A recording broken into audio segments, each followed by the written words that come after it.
If you haven't watched the first 5 parts of this series, then make sure you go watch them now. I'll link them up here, but essentially in those 5? 4 parts? Wait, prompt analysis, intro, second paragraph, third paragraph. The first 4. This is the 5th part.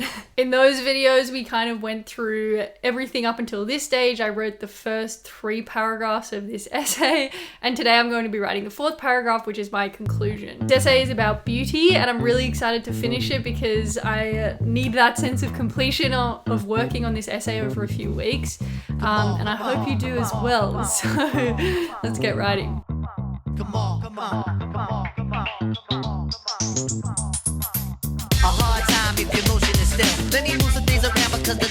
Hi guys, and welcome back to the channel. If you're new here, hello and welcome. My name's Kate Robson and I scored 80 in Section 2 of the GAMSAT last year. And since then I've just been making videos trying to help you guys to be able to do the same. Having lots of fun doing it, so subscribe if you're new here, like this video so I know that you like this series. And yeah, I'm looking forward to today. This is the last writing video in this series. Next video, next week, we're going to be critiquing this essay, editing it, going over it, so that you guys can see the finished product in its beauty. The theme is beauty. Powerful. And yeah, today we're going to be writing the conclusion, finishing it all off. I think I know where I want to take this. It's just going to basically be tying everything off that I said before. What the essay is about so far is that it's kind of started with a story about me realizing the power of beauty and the sharing the objective beauty that is nature. I kind of reflected on that. I talked about, living in a city, why getting out into nature is important when you live in a city, and how like modern society can strip that away from us. And then I kind of expanded on that in my 3rd paragraph and related it to how we might try and help heal this like cultural malaise of being so disconnected from our environment, which I think is like particularly a facet of the West and Western culture. And in Australian culture, we can blame that on the Brits, I guess. No offense to you Brits if you're out there. But yeah, I proposed as well like how we might look to Australian Indigenous culture for answers, because Australian Indigenous culture definitely prioritizes and looks at more a connection between the human and the land. So obviously there are complexities within that, like, if we're asking Australian Indigenous culture to heal us, like, shouldn't we be helping heal them when we're the ones that stole the land? Like, it's a bit problematic, but I think there is like sort of some like cultural intertwining, cultural appreciation, cultural healing that can be done there that perhaps will heal some of the problems that have arisen with such a Western capitalist system. So that's what the 3rd paragraph is about. And essentially in the conclusion, I'm just going to be tying off everything that I've said, finishing it with a bang, hoping that I can write something that the markers will remember me by, and tying it all off. Okay, so I'm just going to write and see what comes to me. And yeah, then I'll read it out when I'm done.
Okay, I think I've done it. I wrote the whole thing and it actually kind of took a while to get there. I had a few things to say, or maybe I didn't know how I wanted to finish it off. But yeah, let's go through it and you can tell me what you think.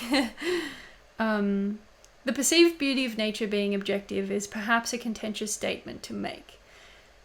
Philosophers have been disputing this very topic for centuries. However, there seems to be a shared human experience involving the beauty of nature, and from what I have seen, enjoying the wonder and awe that nature brings when done with other people brings us together as human beings. No matter where we come from, our culture, our country, our nation, our past, I think nature holds some of the answers that we so desperately long for on such a fast-paced globe. For me, the only time that I feel like I truly stop or take a break from the rat race is when I am in nature, and it seems that many others do as well. Perhaps this is a sign I just need to meditate more, and is a sign of my own cultural malaise, but I don't think I am alone in this feeling. It might also just be a facet of the West, a culture so focused on progress, pursuit, and possession, and my disconnection from nature can be attributed to living in a Western society. No matter the reason, a solution is needed. Whether we look to other cultures for help or address the shortcomings of our respective cultures, we ought to prioritize our nature, to be one with our natural surroundings and with each other. The mountains in Montenegro did this for my friends and I. They brought us together. I can only hope we all might get to experience moments like this, even just for a minute, as the sun rises before another day begins. I mean, I think I liked the ending. It was quite pretty. Let me know what you thought of it in the comments below. Essentially, I just kind of tried to maintain the tone that I used throughout the rest of the essay. It's quite personal. I used the first person, but I also still tried to kind of imply the meanings of the topic to greater things like philosophy, society, culture, and tried to make those links that they want to see in GAMSAT essays. Yeah, I think it's nice. I think it's fairly good. I'm excited to kind of critique it next week in the next video and see where I could have improved on it in terms of the whole structure of the essay and the flow of the essay. But I think as a standalone conclusion, it's fairly good. It kind of ticks some of the boxes. So I'll be intrigued to see what you guys think. And yeah, I'm feeling pretty proud of that. I feel like I've written 2 fairly good essays, both for the Task A one and for the Task B one. My only worry is I wrote these over 4 weeks and I took a lot of time to do them. So I really have to focus on my timing now. But I think in terms of quality, I'd say my essays are almost there. And now I just have to focus on timing for my sitting. So yeah, I hope this helped you at least learn the quality of my writing. I think my essays have improved since I scored 80. So hopefully this gives you a bit of an insight into a higher scoring essay. It could be 85. Who knows? But yeah, I'm pretty proud of it. Anyway, if you watched up until now, thank you so much. I really do appreciate your attention. You mean the world to me. Yeah, I hope you liked this essay. I hope you're liking this series, and I can't wait to make the last video next week. So keep an eye out for that one, and it should be the same time next week. Yeah, leave a comment below, like this video if you liked it, subscribe if you're not already, and I'll see you for the next video very soon. So girls, move it around. If you see your main dog, get the brother a pound and just come on, just breathe, stop, for real, and give it what you got, just